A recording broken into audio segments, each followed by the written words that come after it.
Gideon's 300, winning against the odds. Have you ever felt like you weren't good enough? Like you lacked the skills, resources, or confidence to take on the challenges in front of you? If so, you're not alone. Even some of the greatest leaders in history started off feeling unqualified, afraid and unsure of themselves. Take Gideon, for example. Gideon's story is one of the most remarkable examples of winning against the odds. He was an ordinary man, hiding from his enemies, feeling weak and incapable. Yet, through an unexpected turn of events, he led just 300 men to victory over an army of thousands. How did he do it?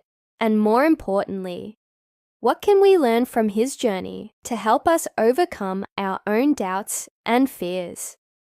Gideon's doubt. Who? Me. When we first meet Gideon in Judges 6, he is threshing wheat in a winepress, basically hiding because he's afraid of the Midianites, who had been oppressing Israel for years. Then, an angel appears and says, "The Lord is with you, mighty warrior." Judges 6:12, NIV. At this moment, Gideon must have looked around, wondering if the angel was talking to someone else. A mighty warrior. Surely that couldn't be him. He was just an ordinary guy, scared for his life. Isn't that how we often feel? When challenges come, we focus on our weaknesses rather than our strengths. We think, I'm not talented enough. I'm not experienced enough. I don't have the resources. But God sees us differently. He sees what we can be, not just what we are right now. Too many soldiers, shrinking the army from 32,000 to 300 after. Gideon finally accepts his calling. He gathers an army of 32,000 men to fight the Midianites. That's a decent-sized army. But here's where things take a surprising turn. God tells him it's too big. Wait, what? Too many soldiers. Wouldn't more people increase their chances of winning? God had a different plan. He didn't want Israel to boast about their own strength. So, he gave Gideon a process to reduce the army. First, anyone who was afraid was allowed to leave. 22,000 men left, leaving only 10,000. Then, God told Gideon to take them to the water and watch how they drank. Those who lapped water like a dog were chosen. Only 300 men remained. Imagine being Gideon at that moment. His army had just gone from 32,000 to 300 against an army of 135,000. Judges 7:12. The odds looked impossible, but here's the lesson. Sometimes, less is more. God intentionally removed anything that could have made Gideon feel self-sufficient. When we rely on our own strength, we might think we don't need faith. But when we have little, we realize how much we need God. Trusting what you have is enough. With only 300 men, Gideon could have panicked. Instead, he listened to God's strategy. And guess what? It wasn't about brute force. The plan? Torches, jars, and trumpets. No swords, no shields, no heavy armor. Just these simple items. Gideon's army surrounded the Midianite camp at night, broke the jars, creating a loud noise, held up torches, and blew their trumpets. The enemy, startled and confused, thought they were under attack by a massive army. In their panic, they turned on each other and fled.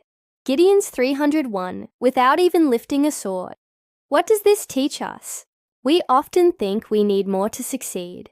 More money, more connections, more skills. But sometimes we already have everything we need. The key is trusting that God can do more with our little than we can do with a lot. How to stop doubting yourself, feeling unqualified, facing an overwhelming challenge. Here's how to apply Gideon's lessons to your own life. A. Recognize that God sees more in you than you see in yourself. Gideon saw himself as weak, but God called him a mighty warrior. What labels are you giving yourself? Are they holding you back? Try seeing yourself as God sees you, capable, strong, and equipped. B. You don't need to have it all figured out. Gideon didn't know how he would win the battle. He simply obeyed step by step. You don't need to have all the answers today. Just take the next step in faith. C. Embrace smallness. Sometimes God reduces our resources, not to harm us, but to show His power. Don't despise small beginnings. Your small efforts, skills, and resources can lead to great victories.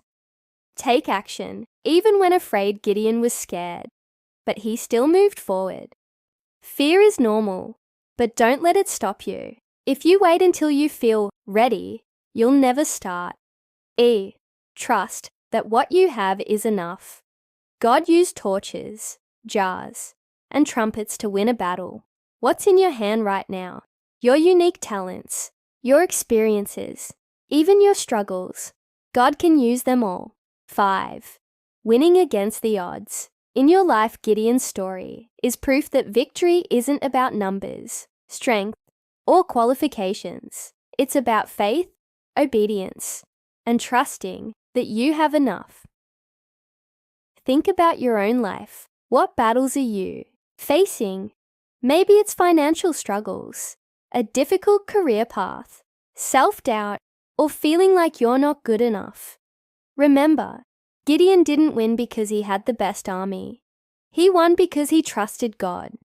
So, what if you started seeing yourself as God sees you?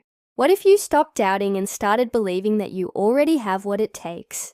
Your 300 might not look like an army, but it could be your skills, your small business, your education, or even your faith. Whatever it is, trust that it's enough.